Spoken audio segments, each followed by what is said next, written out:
Hola, ¿qué tal? Bienvenidos sean todos y todas a Ojalá. Es el Día del Agricultor, sí señor, Día del Agricultor. Ese mismo sector de la sociedad, los agricultores que han estado preteridos, excluidos, abandonados, hasta hace poco tiempo. La agricultura hoy en la República Dominicana provee el 85% de todo lo que consume la gente, de todo lo que la gente, los alimentos que la gente necesita para vivir son producidos aquí. 85%, solo un 15% de lo que la gente come, que no es parte ni siquiera de la canasta básica, fundamentalmente, ¿no? Pero la canasta que consume el pueblo dominicano es producida hoy por la agricultura dominicana. Eso le llaman sostenibilidad alimentaria, seguridad alimentaria, en fin, de todas esas maneras. Pero la realidad es que la República Dominicana es autosuficiente gracias a que ha habido una evolución favorable y un apoyo desde el Estado para el sector agrícola de la República Dominicana. Del 2012 a la fecha, es decir, en estos últimos 5 años, se ha estado gestando una revolución, un verdadero cambio en el sector agrícola y pecuario, porque abarca a los dos, a la agropecuaria en sentido lato, en sentido abierto. Es un cambio que en algunos casos es un cambio incluso de paradigma, es un cambio de modelo. Estamos pasando de un sistema de desperdicio de agua a un sistema de máximo aprovechamiento del líquido, porque estamos pasando del sistema de riego casi por inundación al sistema de goteo, que permitirá un mayor aprovechamiento de nuestras aguas. Pero además de eso, en lo que tiene que ver con el campo dominicano,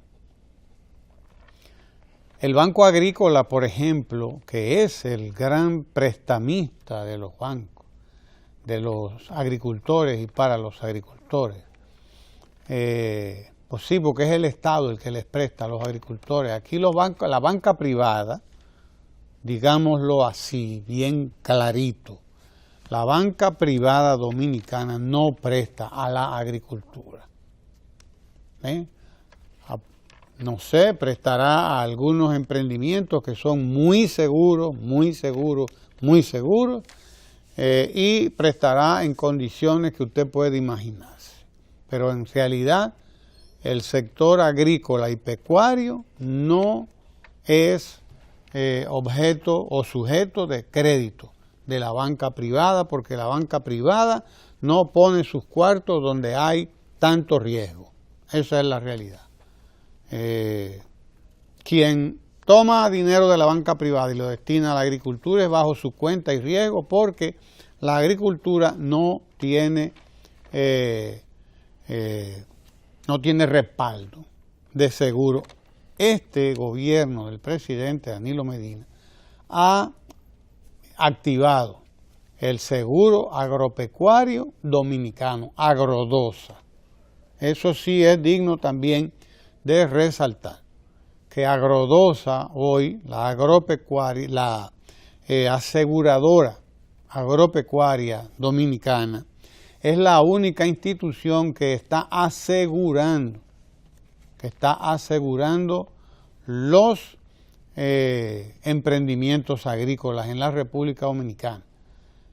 A partir del 2012, el presidente Danilo Medina empezó a dedicar un presupuesto para recuperar el seguro agropecuario, el seguro agrícola, el banco, porque funciona como un banco, es una aseguradora agropecuaria dominicana, Agrodosa.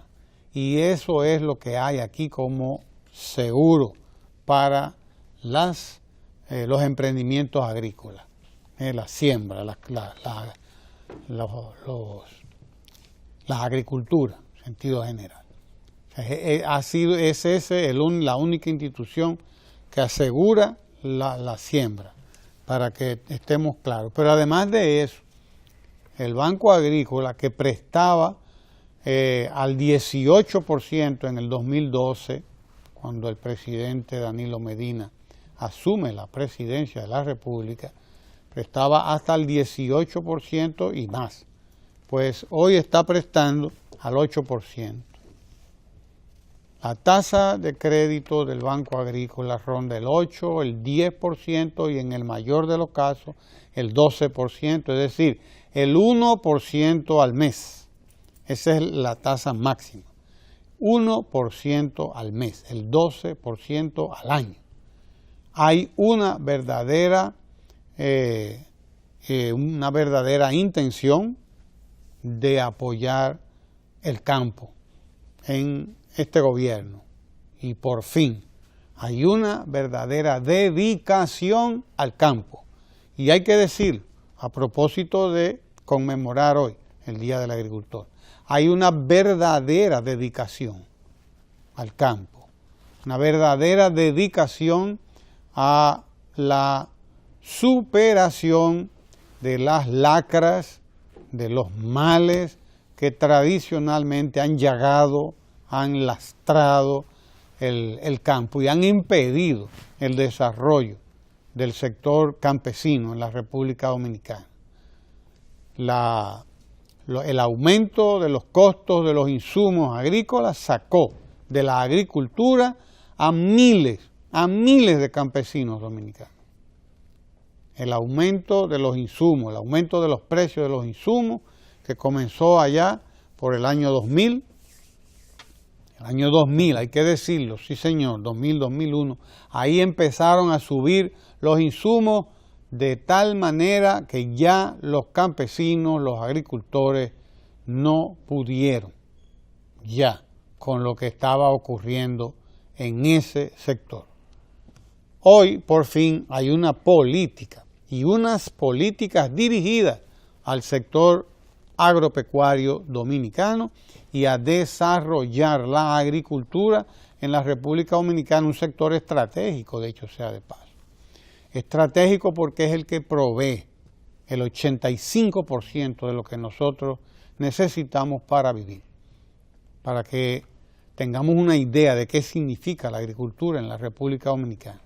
Usted va a cualquier mercado hoy, a cualquiera, usted puede ir a cualquiera, desde el más pobre hasta el más encumbrado, vaya, que usted lo va a encontrar abarrotado de productos del campo.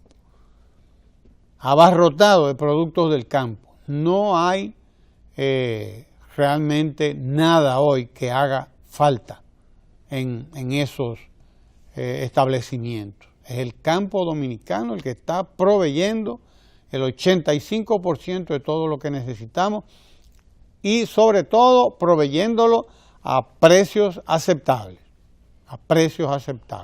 porque hay que oír quejándose a la clase media alta, pero la clase media consume en El Bravo, en Bellavista Mall y en todos estos malls de la capital, en donde desde luego al plátano que usted comprara en 5 pesos o 7 pesos como mucho en la calle o en cualquiera de los mercados populares, pues usted lo va a encontrar allí al doble, claro, porque allí le cobran a usted los pasillos bien limpios, desde luego, le cobran la seguridad, le cobran el edificio, le cobran el aire acondicionado y le cobran todo, como tiene que ser, pero usted no puede, o yo, señor y señora de la clase media, media alta, usted no puede tomar eso como el pulso de la economía del país.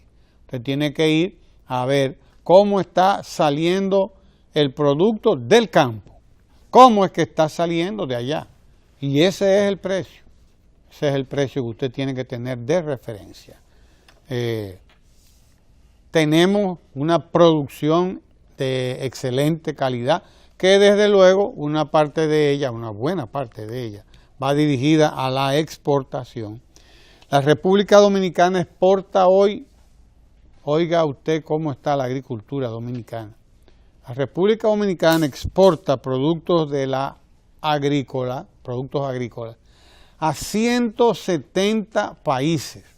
Hace poco nosotros exportábamos a unos cuantos países de aquí que nos quedan cerca y sobre todo hacia Estados Unidos. No, la República Dominicana hoy exporta productos agrícolas a 170 países. A 170 países. Usted encuentra que hoy estamos exportando hasta coco. Hasta coco. Y estamos exportando hasta orégano, que no exportábamos antes. Y yuca está exportando, y plátano también, hacia los mercados de Estados Unidos, sobre todo, y de Europa. Estamos enviando guineo o banano hacia Europa. Todo el guineo que producimos ahí en la Cruz de Manzanillo, en Montecristi, todo eso va para Europa. La gente, y ya no solo guineo de Montecristi, también exportamos desde otros lugares. Somos, si no el primero, estamos entre los primeros exportadores de banano, o sea, de guineo, hacia Europa. Si no somos el primer exportador, estamos entre los primeros exportadores de guineo, de banano, como le llaman, fuera de aquí, hacia Europa, para que lo sepamos, es bueno que lo sepamos. 3.150 productos exportamos hoy. Óigalo bien, porque esto hace poco que no era un dato semejante. Nosotros estamos exportando 3.150 productos y somos líderes en exportación de cigarro, de cacao y de banano, como acabo de decirlo. Somos líderes en exportación de cigarro porque estamos produciendo un tabaco de primerísima calidad. Cigarro, cacao y banano. La producción de cacao se había estado deteriorando en la República Dominicana, como el café también.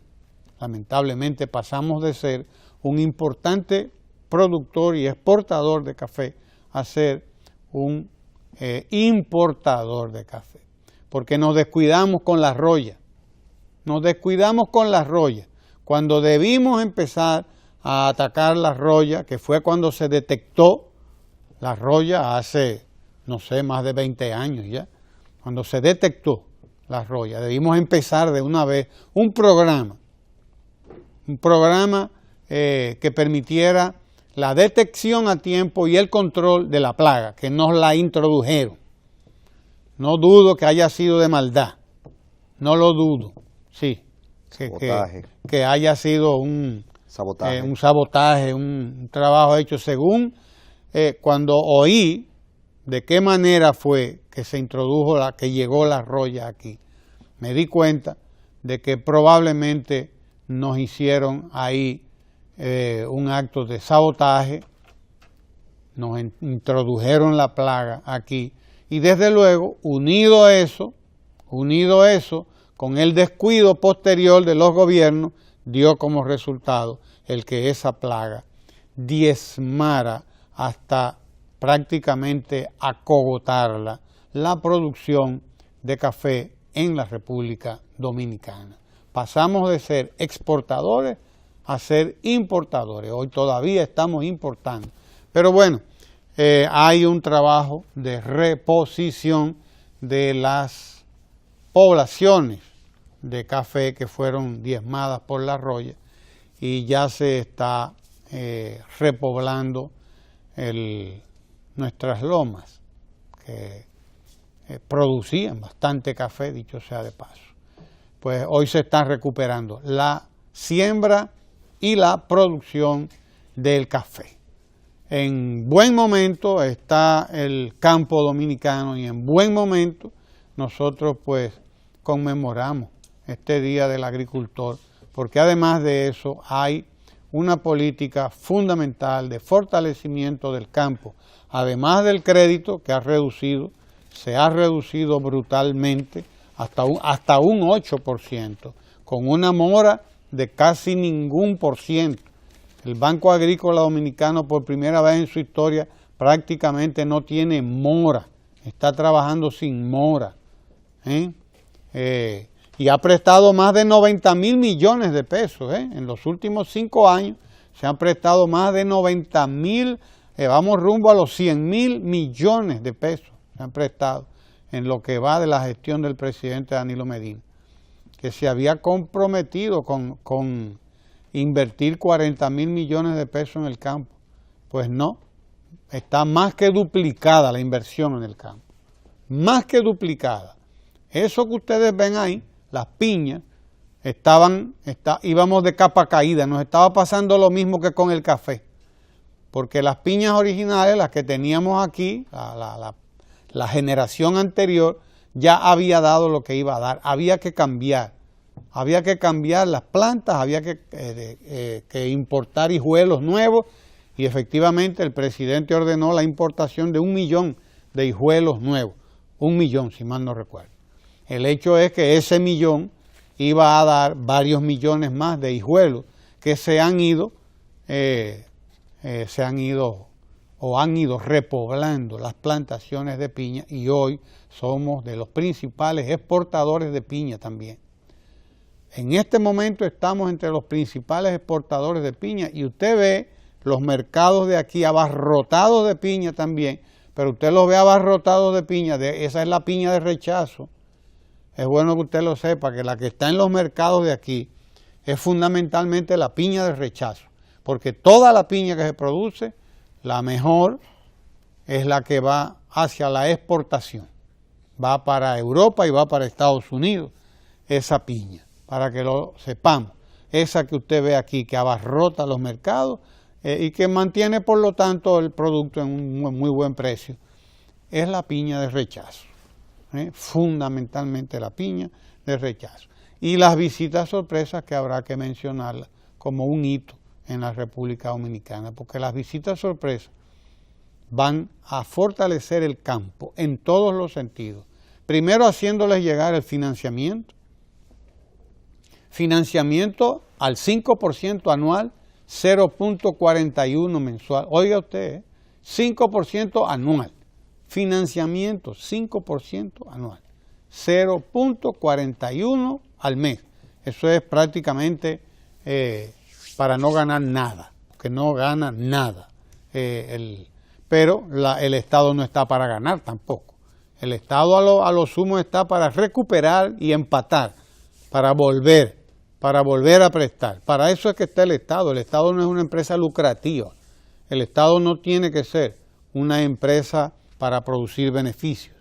No puede perder, eso sí, tiene la obligación de no perder, en cierto modo. Esa es el papel del Estado, es ser promotor, es ser el que apoya, es ser el que provoca la movilización, en este caso en el campo. Las visitas sorpresas hacen que llegue al campo el crédito barato, hacen que llegue al campo la iniciativa del Estado, van las instituciones del Estado, va el FEDA, va el Banco Agrícola, va el Instituto Agrario a establecer también las prioridades del campo, va la organización, la constitución de las cooperativas, el fortalecimiento de las asociaciones, y por lo tanto las visitas sorpresas son un contén importantísimo, junto con todas las políticas que se han dirigido hacia el campo, junto con todas las políticas, son un contén a la migración del campo hacia la ciudad, que había que ponerle un contén a esas migraciones, había que parar las migraciones del campo hacia el pueblo, toda la juventud del campo emigrando a motoconchar, Usted las ve en las carreteras, en los caminos, en donde quiera. Motoconchando, eso es un agricultor que se perdió. Cada motoconchista es un agricultor que perdimos, lamentablemente, porque tenía que salir a ganarse la vida. Y como el campo estaba abandonado, pues algunos hasta vendieron el pedacito de tierra para comprar un motor e irse a las esquinas a conchar, a motoconchar.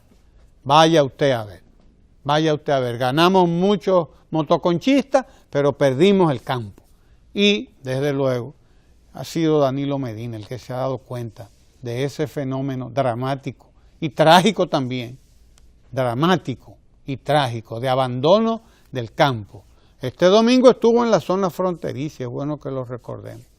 Estuvo en la zona fronteriza porque ahí precisamente se debe continuar haciendo un trabajo fundamental que permita que la frontera dominicana vuelva a ser una zona de esperanza, una zona de oportunidades, una zona de futuro para la República Dominicana y para todos los moradores de la zona fronteriza del país.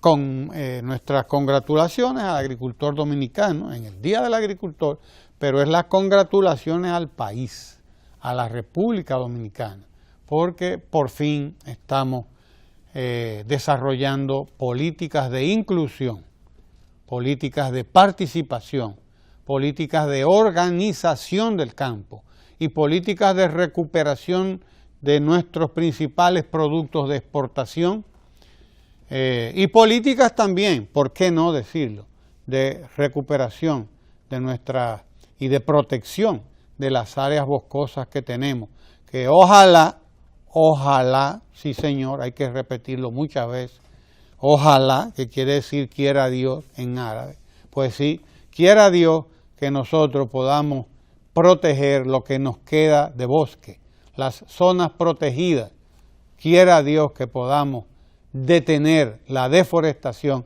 definitivamente, porque es definitivamente que hay que detenerla. Y en eso también el presidente ha tenido la visión de que comencemos a proteger lo que nos queda de bosque, porque solamente así estaremos protegiendo nuestros cursos de agua, que son fundamentales. Lo son para el presente y para el futuro lo serán mucho más todavía, porque nosotros estamos llamados a recibir aquí dentro de pocos años a 10 millones de turistas. ¿Qué montes le vamos a enseñar a esos turistas? ¿Y con qué agua los vamos a atender? Eso es una pregunta que debemos hacer. Son dos preguntas que tenemos que hacernos, porque son determinantes del presente, pero sobre todo del futuro de la República Dominicana, que el presidente Medina lo ve con 10 millones de turistas. Pero 10 millones de turistas que no se detienen ahí, o sea, con el tiempo se supone que superaremos la barrera de los 10 millones. Nada más con la China, la República Popular China, se nos acaba de abrir unas oportunidades inmensas en todo el sentido de la palabra, para la agricultura, para el turismo y para todo. De modo que, pues nada, recordarnos congratulaciones al agricultor dominicano en un día que lo encuentra en mucho mejor condición que hace 5 años, con mucho más protección que hace 5 años. La verdad sea dicha. Decía don Pedro Mir que este es un país donde un campesino breve, seco y agrio muere y muerde descalzo su polvo derruido. Así mismo. Donde la tierra no alcanza para su bronca muerte. Estos versos de nuestro poeta nacional describían la cruda realidad del campo. Si nos vamos a la narrativa del profesor Juan Bosch, es evidente que las duras condiciones de nuestra ruralidad se evidencian en toda su obra de ficción. Basta el caso de la mujer, donde no solamente muere un personaje, está muerta la carretera. Lamentablemente el campo dominicano fue abandonado durante muchísimo tiempo. Es increíble como leyes como la de fomento agrícola, que obligaba a que los alquileres de las viviendas sean depositados, los depósitos de alquileres sean consignados en el Banco Agrícola a los fines de estimular ese Banco Agrícola. En las gestiones de Joaquín Balaguer y de los gobiernos que le siguieron, lamentablemente ese Banco Agrícola fue prácticamente desfalcado. Fue un banco que estaba languideciendo hasta el año 2012. Basta ver, y usted lo mencionaba, el porcentaje de morosidad. La morosidad en el Banco Agrícola rondaba el 36% en el 2012. Y de ese 36% en el 2012 se ha pasado a un 8.4%. 8.4% de 36% en un periodo de 6 años. Hay que reconocer que durante estos 6 años el presidente de la República ha tenido una obsesión con las visitas sorpresas. Esa obsesión del presidente, donde no ha dejado un fin de semana sin visitar el rincón más apartado de la República Dominicana, ha llevado no solamente las políticas públicas cerca de la gente, sino la esperanza cerca de la gente.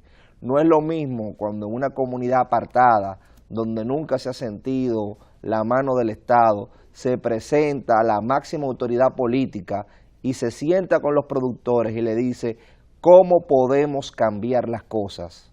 Y les advierte inclusive, vamos a ayudarlo, pero esto no es un regalo, ustedes tienen que pagar.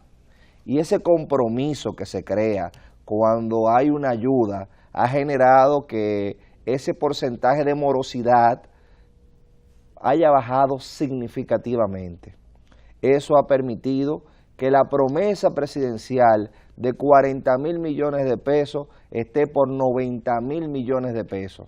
90.000 millones de pesos. Se duplicó los recursos que se tenían previstos de ser destinados y facilitados a los productores, producto precisamente de eso, de que se ha reducido el porcentaje de morosidad.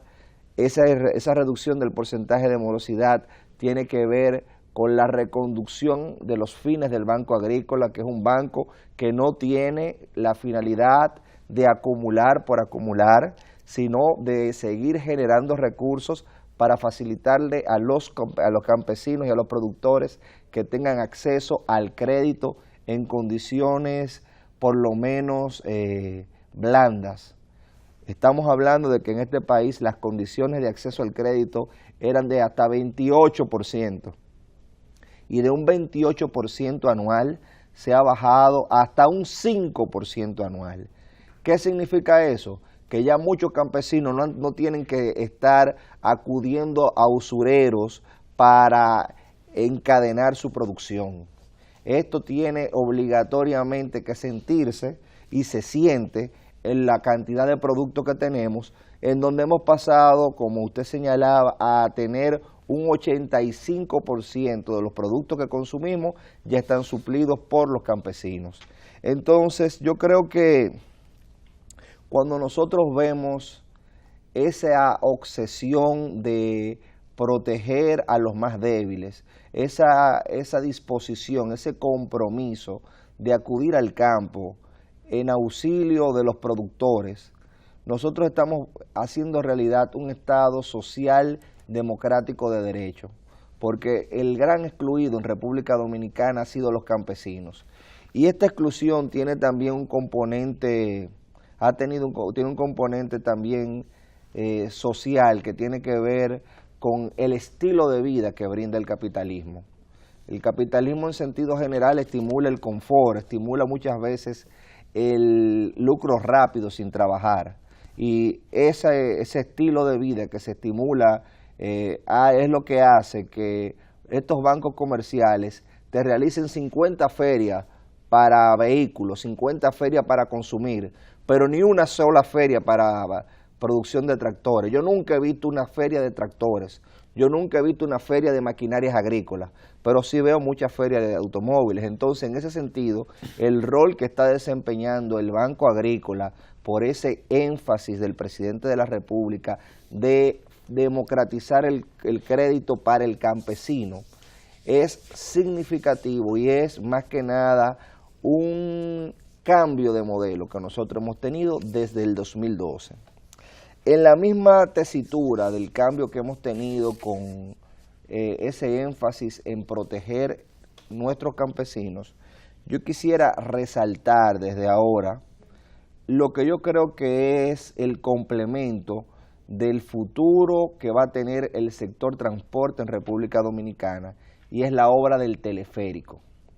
El teleférico se va a inaugurar el 22 de este mes, y ya increíblemente hay una serie de sectores que están opinando de que el teleférico, el costo del teleférico, de que va a pasar por donde hay muchos hogares con miseria, y comienzan a buscarle la séptima pata al gato y no a enfocarse en lo evidente.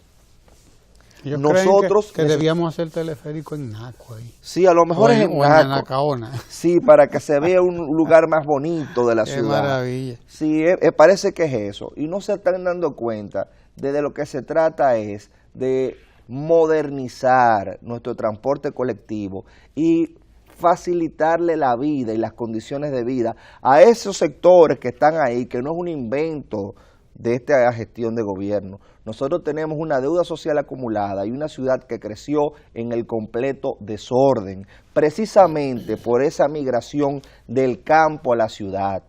Hasta 1980, la mayoría de nuestra población era una población campesina. A partir del 80, la población urbana pasó a superar a la población rural. Pero ¿qué pasa? Ese campo que vino a la ciudad era campo desarraigado. Era un campo que creció a lo loco, que creció sin una planificación. El abandono que se había generado, que los presidentes no iban al campo, ni de visita sorpresa ni de ninguna.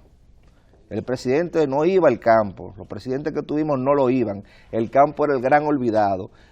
Eso generaba que se acrecentara esa migración del campo a la ciudad y sobre todo, como dije ahorita, en un sistema donde se estimula y se pone como modelo de vida el confort que tienen las ciudades, ese fenómeno se siguió acrecentando y se generaron esos sectores sin una solución de transporte colectivo. El presidente entendió, luego de una serie de estudios, de que el metro por sí solo necesitaba complementos que facilitaran a los moradores de esos sectores que accedieran a esa solución de transporte colectivo. Y se está haciendo y se ha hecho esa obra que con todos los estándares, y ahora yo veo hasta de editoriales que estas revistas comerciales comienzan a decir que el entorno por el que transitan esos teleféricos es un entorno lleno de miseria. Pero señores, ¿cómo se elimina la miseria? Uno de los elementos para eliminar la miseria es modernizando el transporte. Uno de los elementos para que los habitantes de ese sector vayan más suave en cubrir su canasta familiar es disminuyéndole los costos de ese transporte, y el que se monta en el teleférico va a tener un transporte seguro y de calidad que lo va a interconectar con una solución que es la mejor que hemos tenido de transporte, que es el metro.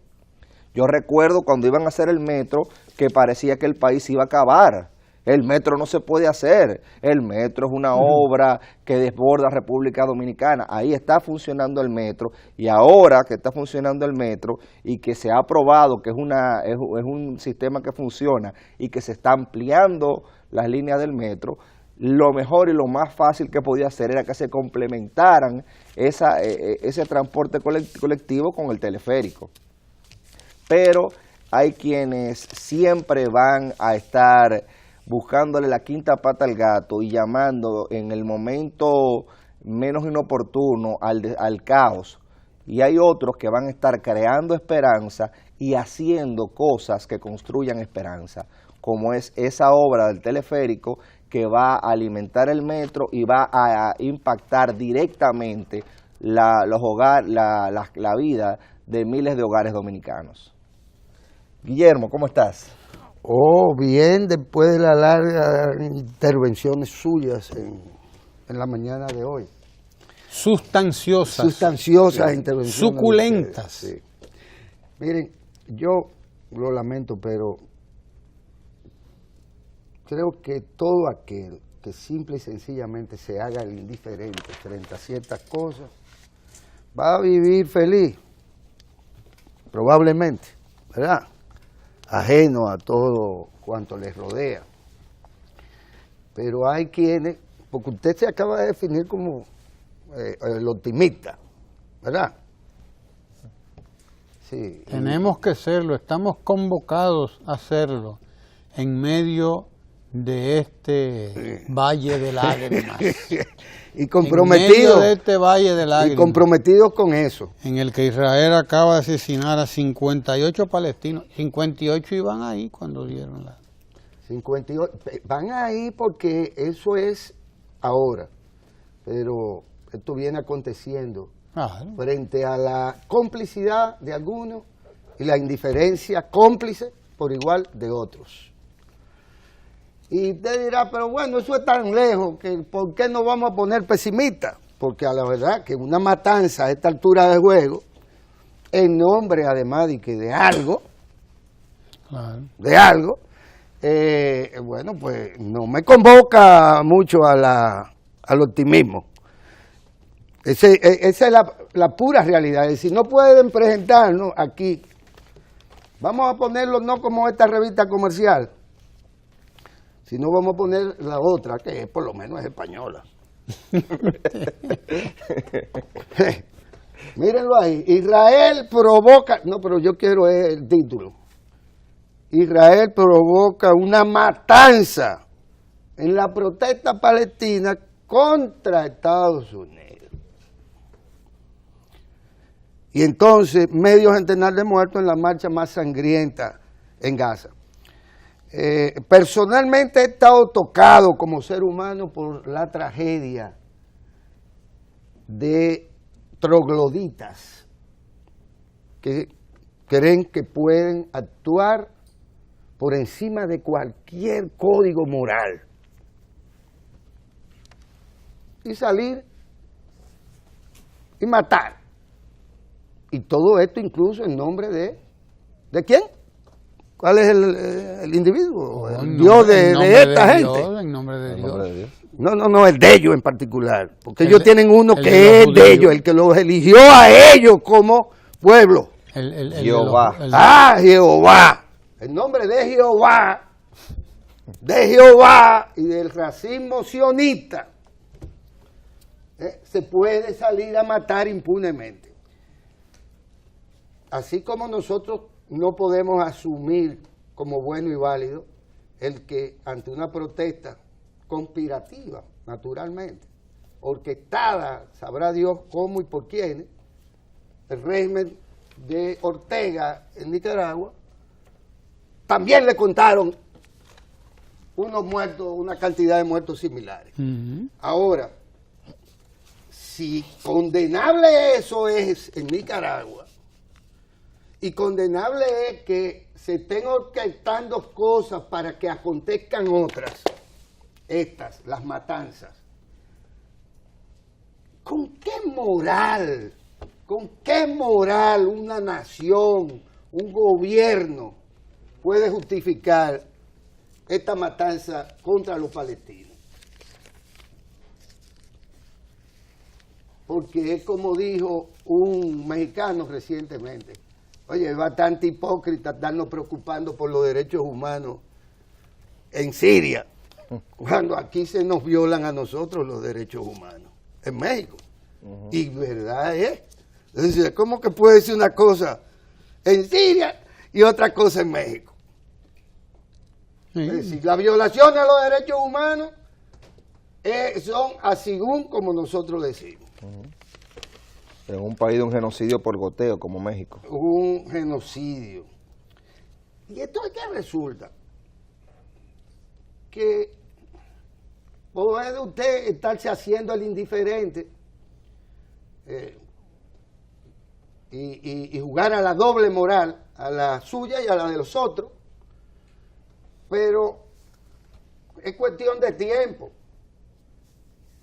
Resulta ser que ahora sabemos por un documento de la CIA, desclasificado recientemente por el Departamento de Estado de los Estados Unidos, y yo espero que esto no sea falso, porque igual podría serlo, que relata, este documento, relata uno de los episodios más oscuros de la historia reciente de Brasil. Da por hecho que la cúpula, este informe está fechado en el 1974, y da por hecho que la cúpula de la dictadura militar que gobernó el país latinoamericano entre 1964 y 1985 ordenaba, yo todavía era un muchacho cuando eso, pero ya Ramón era un hombre mayor, sí, esa cúpula ordenaba ejecutar a los principales disidentes, algo naturalmente que hasta ahora, hasta hace muy poco, los líderes de esa dictadura militar nunca han admitido en público. Es decir, el Departamento de Estado sabía y documentaba y estimulaba probablemente que a unos turpenes, a unos jerarcas militares que habían simple y sencillamente convocado a su propio orden constitucional, sabía el Departamento de Estado y estimulaba que ellos se dieran el lujo, como Jehová podría hacerlo quizás, es decir, como Dios, de determinar y ordenar los asesinatos de los principales disidentes. Es decir, yo me imagino que eran, qué sé yo, de la sociedad civil, ¿verdad? Eran de la sociedad civil, o de los partidos revolucionarios, comunistas, socialdemócratas, social cristianos, en muchos casos, en el caso latinoamericano. Y entonces estos señores asumían el poder de Dios y además iban a la misa también, iban a misa, pero ordenaban los asesinatos de todos aquellos que, y no solo asesinatos, sino el exilio forzado de muchos. Más de 400 disidentes fueron asesinados o desaparecieron durante el régimen. La cúpula militar siempre lo negó. 377 agentes del Estado se libraron de la justicia por una amnistía de 1979. Y entonces usted dice, oh, pero eso fue hasta ahorita, hasta el 85 del siglo pasado. Pero hoy entonces, en nombre probablemente de los mismos principios que le dan derecho a ellos a la violación de los derechos humanos, impunemente, porque entonces ahí no se mete la Corte Internacional de los Derechos Humanos, es que no la firman. Ahí nadie interviene, fírmela o no. Es que no firman en nada de pero ellos le imponen a todas las naciones su propia lógica y su propia fuerza, se le impone. Entonces da lo mismo si ellos firman o no. La humanidad no puede rubricar ni aceptarle a nadie que esté por encima de los intereses de la humanidad. Claro. Es que la humanidad llegó a unos estadios que ya no admite, por eso existe el Código de los Derechos Humanos, independientemente de que haya gente que no los cumpla. O sea, ya esto dejó de ser una simple aspiración de la Revolución Francesa. Ya esto es otra cosa. Sin embargo, es posible que todavía incluso se nos venda como una acción legítima a la que Papá Dios le dio un visado para que se nos diga que cualquiera puede provocar una matanza sin que esto no resulte en un repudio universal a quienes van a seguir ahora, dentro de poco, aquí, allá o acullá, recurriendo al troglodismo propio de las dictaduras militares y propio de esa cúpula judía racista, rica, que entiende y piensa que solo los palestinos no tienen derecho a un territorio, no tienen derecho a un Estado y no tienen derecho a estar cerca de ellos. Y entonces aquí hay una serie de doctrinarios de los derechos humanos, de doctrinarios de cualquier justificación, leguleyos de nacimiento. Ah, no, pero eso, frente a eso sí que le es ajeno. El dolor humano y la tragedia del pueblo palestino o de cualquier otro pueblo que desde la sociedad civil, desde los partidos políticos, etcétera, reivindica su espacio y su derecho a participar en el ejercicio de la democracia. Y eso es recurrente, por eso digo que nadie se sienta ajeno a esto. A mi hermanita de 14 años y a otros tantos de igual edad, sin que existiese ninguna razón. Hubo unos trogloditas que ordenaron un ametrallamiento indiscriminado a muchachos uniformados que no pasaban del primer curso de la secundaria.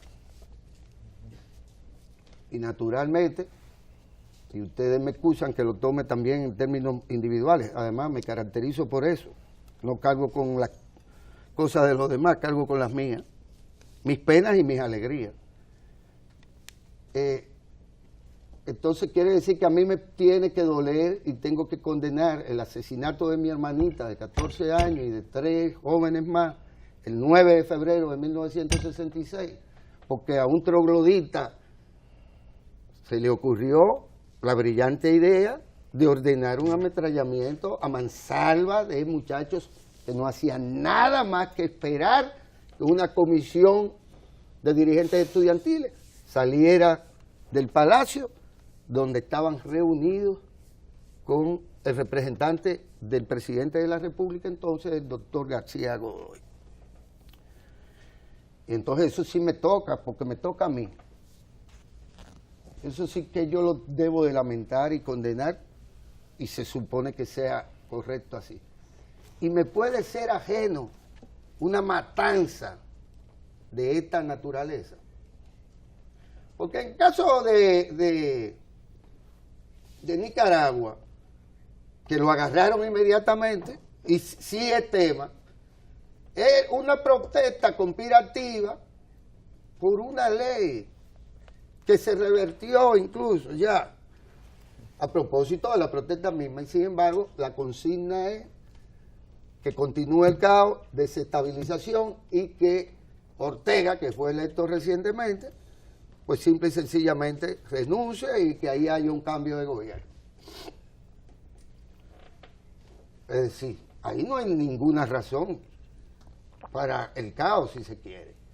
Ahora, el caso palestino, sí hay razones, porque así como el pueblo judío tendrá derecho a volver, como volvió a la Palestina, ¿a quién se le puede seguir ocurriendo en su sano juicio?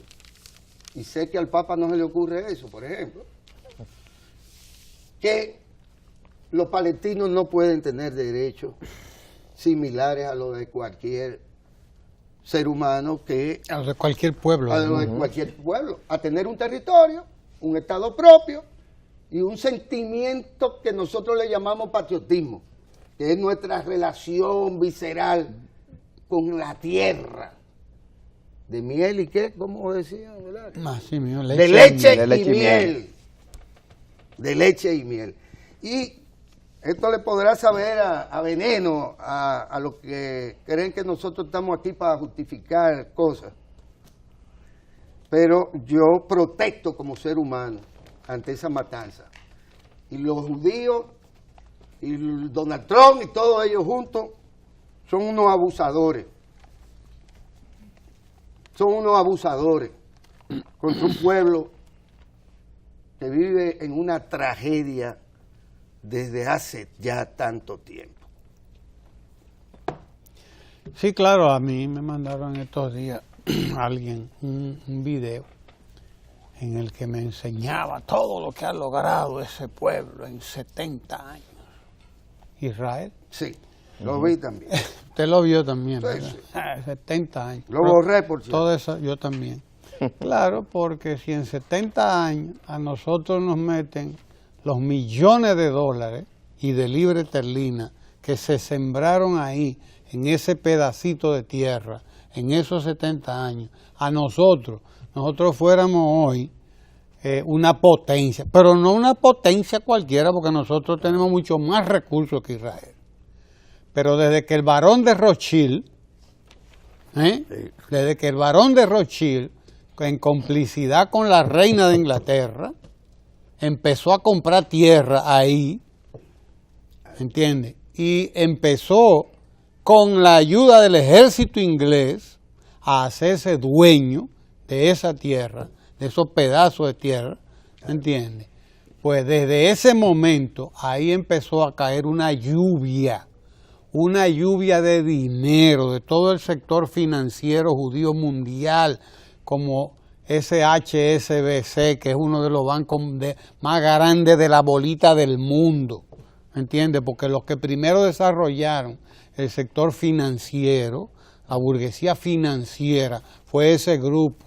Pero allá siglos atrás. Siglos atrás, y lo viene y lo desarrolló y aportó para las campañas militares de Inglaterra y primero de Inglaterra.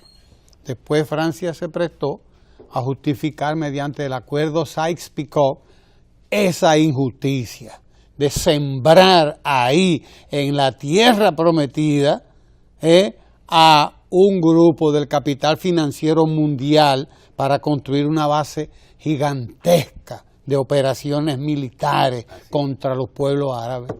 Porque eso fue lo que se sembró ahí. Lo que aconteció con la guerra de ¿qué? De los 7... Los 6 días. De los 6 días. Sí, claro. Cualquiera así lo hace, en 70 años, en menos también. En menos, como se construyó, pues es mejor dejarlo eso ahí, porque es verdad. Es mejor dejarlo ahí porque aquello es una cosa realmente lo que se está cometiendo ahí, un crimen espantoso, pero además un crimen que no tiene punto de acabe, no se le ve fin a ese crimen, porque hasta que no se anule a ese pueblo, así es. hasta que no, porque el objetivo es anular a ese pueblo, como quisieran aquí algunos, que se anulara al pueblo haitiano ahí, que le dejaran caer una bomba atómica y que lo borraran así, porque las mentalidades fundamentalistas y esos sionistas son fundamentalistas, son tan fundamentalistas que no creen ni siquiera en la Biblia como tal. Para ellos lo que va es el estado talmúdico, le llaman, es el estado del Talmud, es decir, del Pentateuco, de los 5 primeros libros de la Biblia, porque ellos niegan la existencia de Jesucristo incluso. Si no la existencia, no lo reconocen. Le niegan su condición de hijo de Dios. De Mesías. Le niegan su condición de Mesías a Jesucristo. Se la niegan, porque ellos fueron primero que Jesucristo, además. Ellos estaban primero que Jesucristo. Que era judío aquí también. Para que lo entienda, era palestino más bien. Sí, palestino. Si usted busca bien, Jesucristo era palestino, y eso es lo que ellos tienen problemas. Claro. Tienen problemas porque Jesucristo debió ser judío, no palestino. Y todas esas cosas están ahí flotando alrededor de una tragedia espantosa que no tiene punto de acabe. Porque además que no tiene punto de acabe, porque las potencias, sobre todo Inglaterra, Francia y Estados Unidos, se dedicaron a alimentarla y a vivir de ella. Y de ella viven todavía y alimentan a esa camarilla que está ahí y que ya habrá que chupársela. Porque eso es un hecho, eso es lo que se llama un hecho cumplido y no hay nada que hacer ahí más que exigir el respeto a los derechos de estos pueblos.